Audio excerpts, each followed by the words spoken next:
Yo everyone, this is Julie and we're back with more Mage Wars. Today we're playing Wizard against Knabbmaster, who is playing the Forcemaster. If you haven't played against Knabbmaster yet, be prepared. He's a very good opponent and we both like to play rather offensive decks, I'd say. But that doesn't mean that our games are over very quickly. We also have played quite some 4-hour matches in the past. Maybe I can cover one of these two, but this will be then some very long videos. Anyways, here we are going with a Gate Wizard from my side, and he's playing with a Forcemaster. We have played this matchup already quite some times in reverse, with me playing the Forcemaster and him being the Wizard. So let's see how this shakes up this time. And because when I'm doing these replays, of course I would like to share my decks and my lists, but as I already explained in the previous one, I have no problem with sharing okay/good decks, but when it comes to probably my best decks, I will keep it like this replay here where you cannot see my cards. I just don't want to basically make everyone play my lists. Like, if you get some ideas or get inspired by anything I'm playing that is very good, and I'm glad that you enjoy my content, but I would not like too much playing against my own list, because I tend to put a lot of thinking efforts and a lot of time into deck building until I come up with lists that I not only like but I am very confident with. So yeah. Anyways, back to the game. I am starting with Gate in a Mana Shard. It's like probably the most seen wizard opener ever since Mana Shard came out, because you can either put some extra mana on the gate. It's basically a better harmonize, because the gate on its own channels between 1 and 3 mana, but needs 3 mana to deploy a creature every turn, and therefore it's very valuable to be able to get some more mana on the gate, because if you need 3 mana and get always 1 mana from the gate channel, and 1 or 2 extra depending on your opponent casting 1 or 2 spells.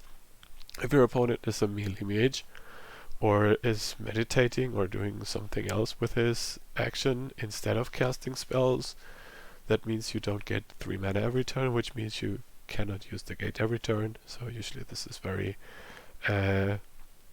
often done. So for Knabbmaster here, we see a very aggressive Forcemaster. We see a cheetah speed, so he double moved in turn 1 into this center zone, and he dropped a battle force. So here I should pretty much prepare for the assault, because he had deployed the forge here, even got offensive equipment out instead of armor, and then he double moves again, plays the pillar, and gets directly a 4 dice hit on me, dealing 4 dice of damage. For that round, I deployed the Gargoyle Sentry.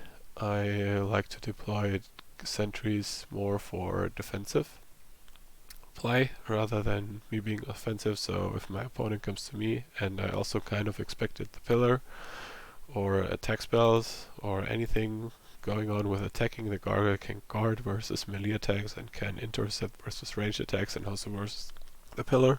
So this is what you'll see here. Knabbmaster played the pillar and enchanted himself. I played a Rhino Hide on myself, and also Seeking dispelled his enchant away. If he would not have played an enchantment here, then I would have just used the Zap. And we see another pillar hit right away in upkeep. If you ever have a wizard and he's being hit by a pillar, you should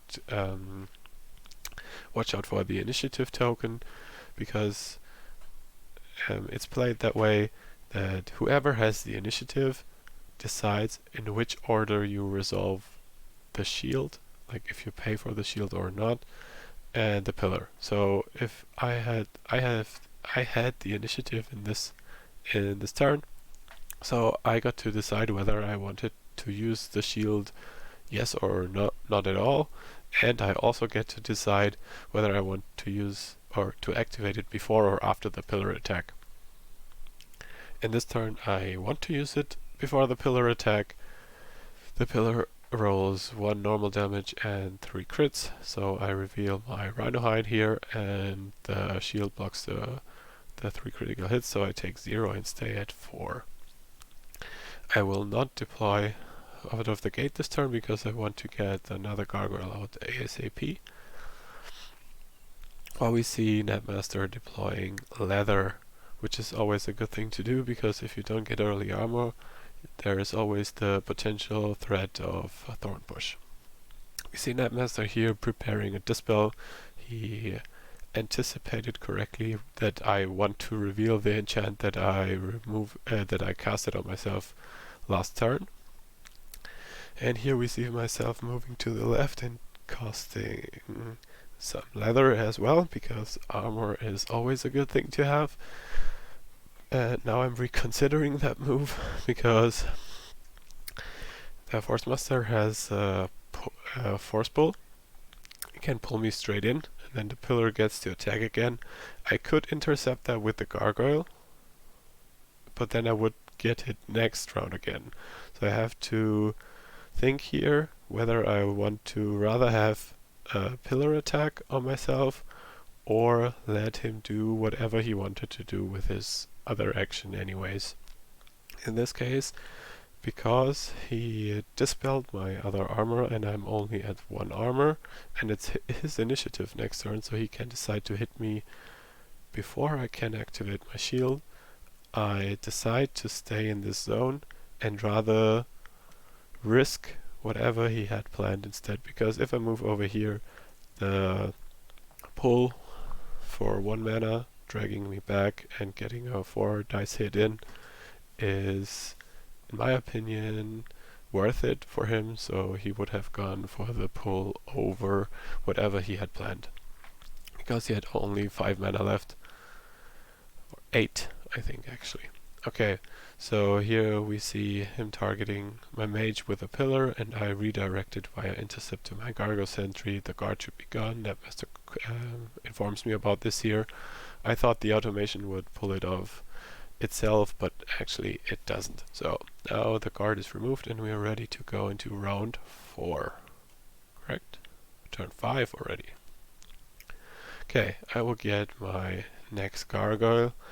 If you have enough time and are not too desperate and everything, like board state and with your damage counters, I usually try to get out my bigger creatures in turns where my opponent has the initiative, like here with my gargoyle, so I get to use it first in the next turn when it's active. This is like you definitely have not to always consider this whenever you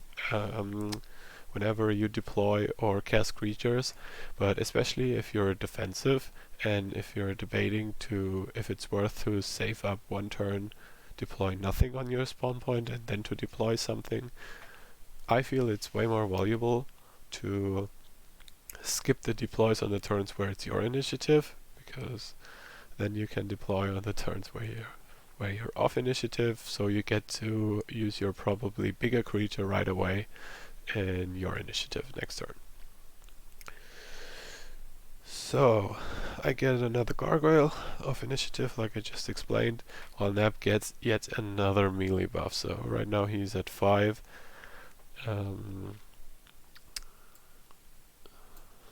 When you have an opponent pressuring your mage with melee attacks, you usually want to limit his dice total output. So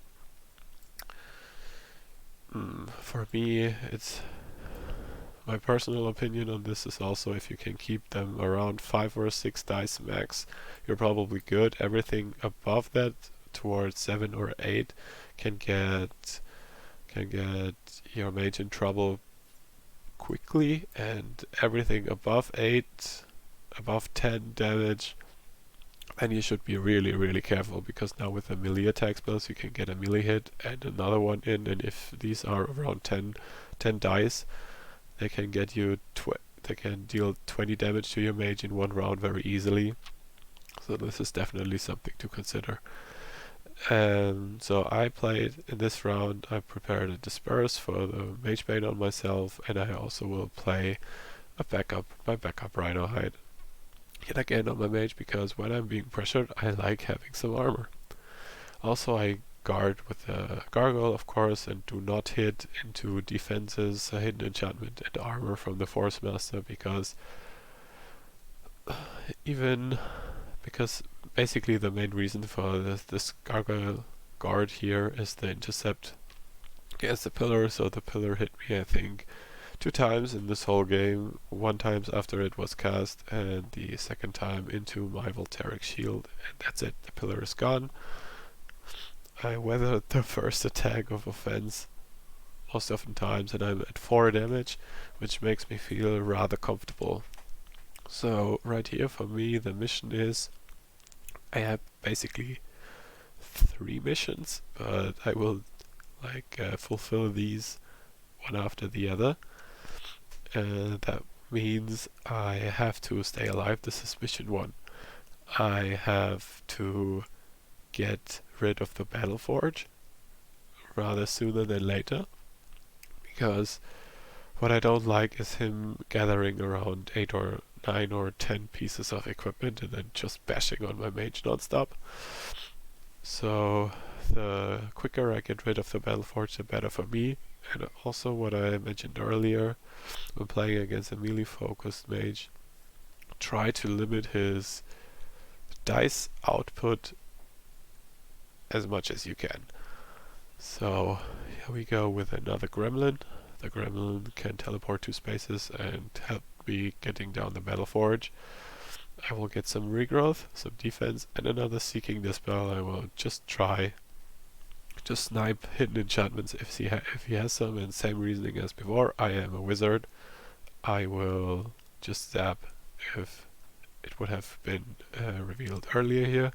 I get bear strength. So I basically removed 2 dice of damage here, potentially 4 dice per round with melee attack spells. For that I take another hidden enchantment on my mage. Since it's my initiative, the gargoyle that I deployed off initiative can go directly on guard, protect my mage. I will enchant myself again. Knabbmaster reveals his mage bane, second mage bane here, and I go back up to 5. Now we see quick retreat out of Knabbmaster, and because it doesn't make too much sense guarding, especially since the Forcemaster has these new academy pants which grant him elusive, so he can't just punch through guards, like he can ignore them. So I decide to move down with the gargoyle, maybe get some damage, maybe get no damage, I don't really care, but I want to also get him towards the battle forge and try a little, because on average you should need 12 dice of damage versus a battle forge, because on average you deal half of your thrown dice as crit damage. So that is 4 attacks from my 3 dice guys, and because of that also the gargoyle matters, and I should not do this the gremlin on its own. So we will see yet another regrowth. Or is it the first regrowth? I think it's the second. Let me see a regrowth for me here. And yeah, usually if you get your regrowth or your regeneration going early, that forces the aggressor to act.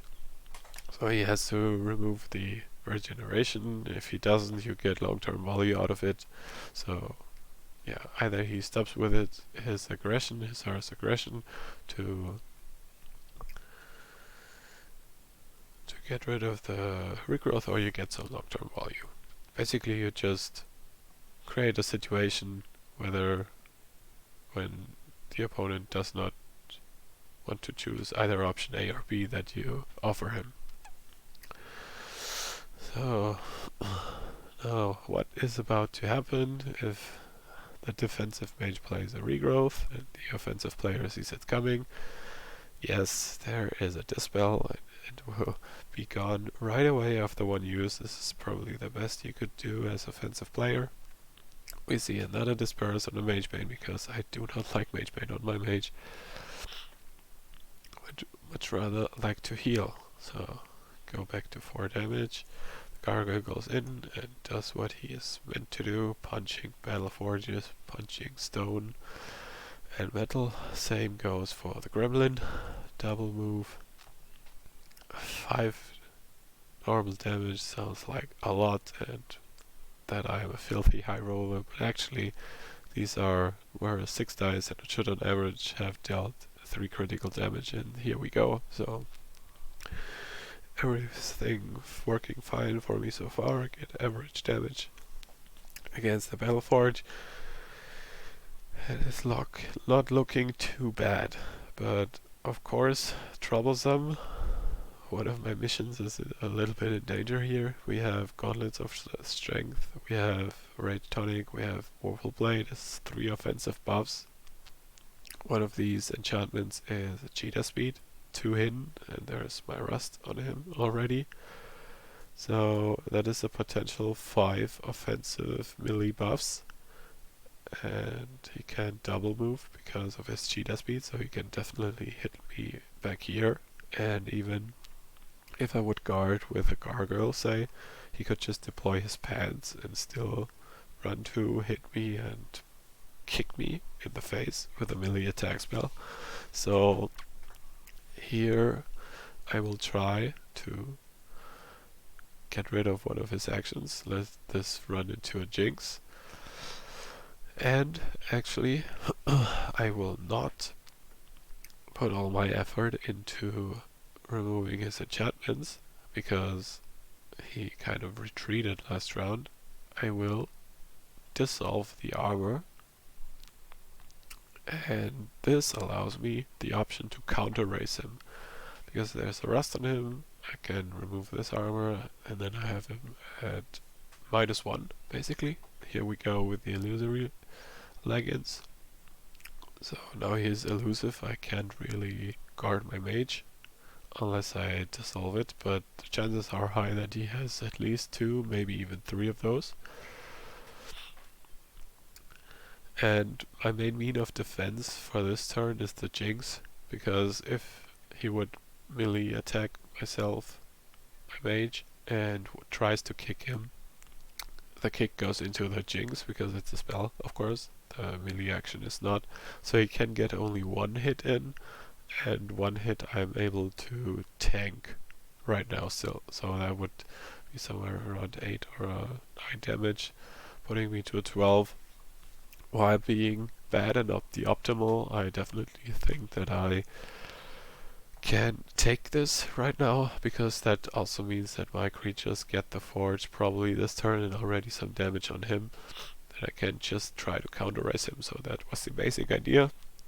Forge goes down, and we have the jinx on Knabbmaster. Here I go.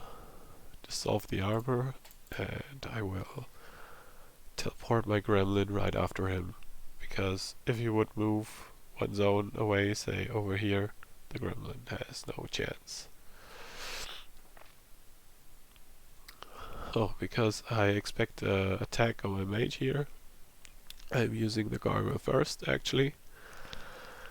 This is like insane gargoyle dealing 4 points of damage. Good boy. And now, because it's the last, now he can pass no more. Knabbmaster will move 1 to the right, cast the Hand of Bimshala. That one runs straight into the Jinx. So he gets his mana back and the Wimshalla goes back to Spellbook. I don't get mana on the gate for this. Put it like here so we can see every zone involved. So I had the option to either miss an attack from the Gremlin or from the Gargoyle, and I decided to pay 1 mana less, because I would have had to pay for the Gremlin, and the Gargoyle hits like a truck anyway, so everything fine so far. The second action from Knabbmaster last round was to put yet another enchantment on himself, and here put the replay on 10 times speed just because I had to do something real quick and I don't want to take away too much of your time. So I can still say some things about the Gate Wizard matchup in general, or maybe even versus Forcemaster. Usually when you're getting rushed, there are a few creatures that you really would like to get out and others that you rather don't want to have out. You don't want to have the giant ones like a Gorgon Archer or a Hydra or like basically the level 3 and 4 creatures. The Gargoyle is an exception here because he's cheap for a level 3 creature with 11 mana only. And also he's an interceptor, and interceptors are basically the most defensive creatures in the game. So he is a level 3 creature, but he helps you defending, he helps absorbing ranged attacks, and then you usually want a few creatures to generate you dice and power on the board, and for the Gate Wizard these are mainly gremlins, because they are very annoying to kill because of their defense. They have some okay-ish defensive stats too, with the 1 armor and 7 life that basically only ever helps them to either take 2 attacks from a mage with, say, a Morningstar or any unavoidable weapon, and also makes them really good versus other level 2 or level 1 creatures even. And then they can move 2 zones and still attack if you pay 1 mana, and move through walls. They cannot be tangle-lined. There's just so much upsides from these little pesky gremlins, it's insane. Anyways, back to the game. Here I go again. I activated my shield because in this turn it's very well possible that I take a double hit from the mage, and because of that I will use a Seeking Dispel and try to remove the dice output from my opponent here. I hit a Wolf Fury, so another offensive enchantment that went well, while his Forcemaster tries to defend my Gargoyle,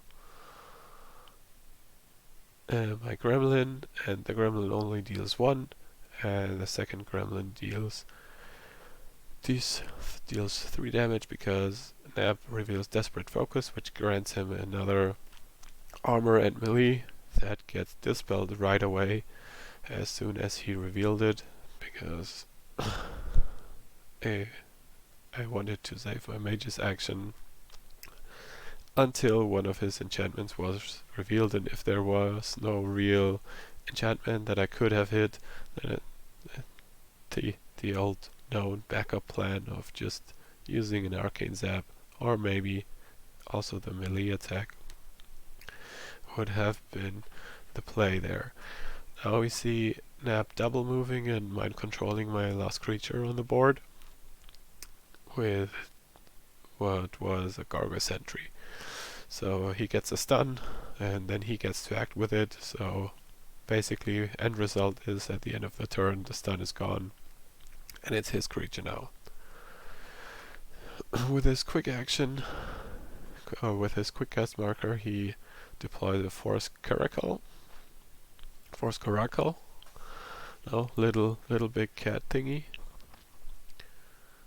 And I thought that these two guys should help him with getting rid of my shield.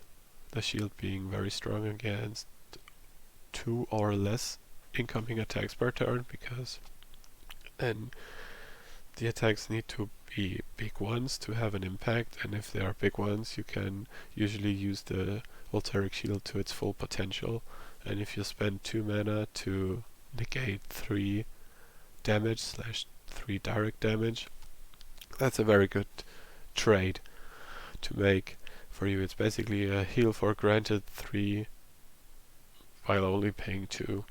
And this is basically something that anyone would do whenever he had the chance.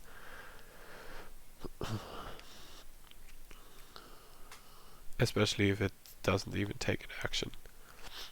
Like there's a spell called Mend, which makes you roll 3 dice, so you get on average 3 heal for 2 mana, and you spend an action, and the wizard has it built in if somebody would ever dare to attack him, and you need to attack him to deal damage, in most cases.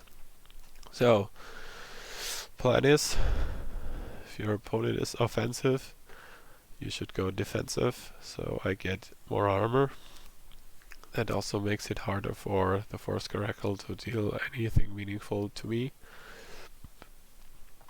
My Gremlin comes in first, pays 1 mana to teleport 2 spaces, hits the Forcemaster, and hits only into the shield. In the deflect, that worked. Gargoyle hitting my mage, like Filthy Traitor. It's only normal damage though, so no damage sticks on my mage. And the wizard does what the wizard does best. Gets on the offensive, so on the defensive. So here you see only 3 armor and a vet belt. But I also have the hidden rhino hide, so in fact that actually is 5 armor and a vet belt, which helps a lot. Like it basically completely counters or negates both the gargoyles and the Caracal's attack. For Nab, this of course is unfortunate, because this Caracal should have dealt on average 1 damage to me, but rolled 1 below average, so I didn't even have to reveal the Rhino hide. But with the attacks incoming right here with his redistributed power, which is a cheap bear strength basically in Mind School that can stack with bear strength, he rolls below average to below average. What you really do not want to see in his position here. I reveal the Rhino hide, so his main attack gets